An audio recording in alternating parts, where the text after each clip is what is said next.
Ამ წუთებში მთავარ პროკურატურაში ბრიფინგი იწყება, უწყებას პირდაპირ ეთერში ვთავთ.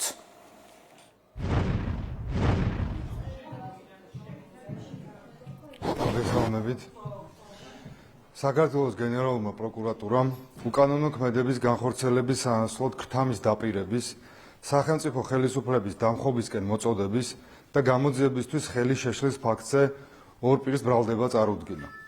საქართველოს სახელმწიფო უსაფრთხოების სამსახურის ანტიკორუფციული სააგენტოს მიერ ჩატარებული გამოძიებით დადგინდა, რომ 2025 წლის აგვისტოსა და სექტემბერში პოლიტიკური პარტია ერთიანი ნაციონალური მოძრაობის პოლიტსაბჭოს თავმჯდომარე ლევან ხაბეიშვილი საჯარო სივრცეში, სატელევიზიო ეთერებსა და სოციალურ ქსელებში სისტემატურად ავრცელებდა მოწოდებებს და შინაგან საქმეთა სამინისტროს განსაკუთრებულ დავალებათა დეპარტამენტის თანამშრომლებს ჰპირდებოდა 200,000 ამერიკული დოლარის ქრთამის სახით გადაცემას. იმ შემთხვევაში, თუ ისინი უარს იტყოდნენ წვრთნასა და ვარჯიშზე, მათზე დაკისრებული სამსახურებრივი მოვალეობის შესრულებაზე და საჭიროების შემთხვევაში არ გამოიყენებდნენ მათ ხელთ არსებულ კანონით ნებადართულ სპეციალურ საშუალებებს. ამავდროულად ლევან ხაბეიშვილი დასახელებული განსაკუთრებით დიდი ოდენობით თანხის ქრთამის სახით გადახდას, ასევე საჯაროდ ჰპირდებოდა პოლიციის იმ თანამშრომლებსაც, რომლებიც მიაწვდიდნენ სამსახურებრივ საქმიანობასთან დაკავშირებულ ინფორმაციასა და საიდუმლო მასალებს.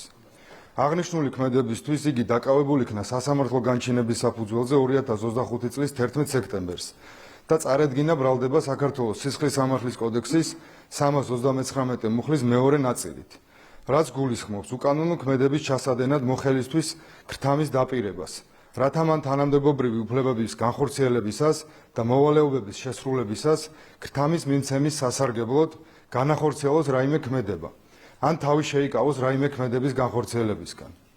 გარდა ზემოაღნიშნული ბრალდებისა, ამავე საქმეზე დამატებით მოპოვებული მტკიცებულებების საფუძველზე ლევან ხაბეიშვილს ბრალი ასევე წარედგინა საქართველოს სისხლის სამართლის კოდექსის 317 მუხლით, რაც გულისხმობს საქვეყნოდ მოწოდება სახელმწიფო ხელისუფლების დამხობისაკენ.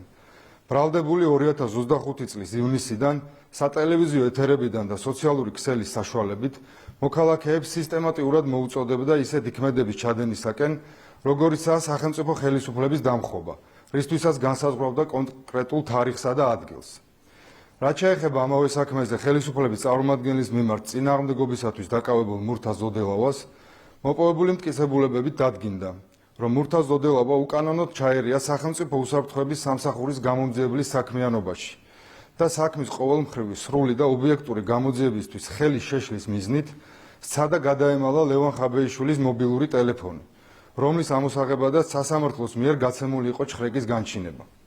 შესაბამისად, მას ნაცვლად საქართველოს სისხლის სამართლის კოდექსის 353 მუხლისა, საბოლოოდ სისხლის სამართლის კოდექსის 364 მუხლის პირველი ნაწილით გათვალისწინებული ბრალდება წარედგინა, რაც მოცემულ შემთხვევაში გულისხმობს საქმის ყოველმხრივი, სრული და ობიექტური გამოძიებისთვის ხელი შეშლის მიზნით გამომძიებლის საქმიანობაში ამა თუ იმ ფორმით უკანონო ჩარევას. დანაშაული 1 წლამდე თავისუფლების აკვეთას ითვალისწინებს. პროკურატურა სასამართლოსგან ლევან ხაბეიშვილის მიმართ აკვეთის ღონისძიების სახით პატიმრობას, ხოლო მურთაზ დოდელავას მიმართ გირაოს შეფარდებას მოითხოვს. საქმეზე გამოძიება გრძელდება. დიდი მადლობა ყურადღებისთვის. ეს იყო ბრიფინგი გენერალურ პროკურატურაში.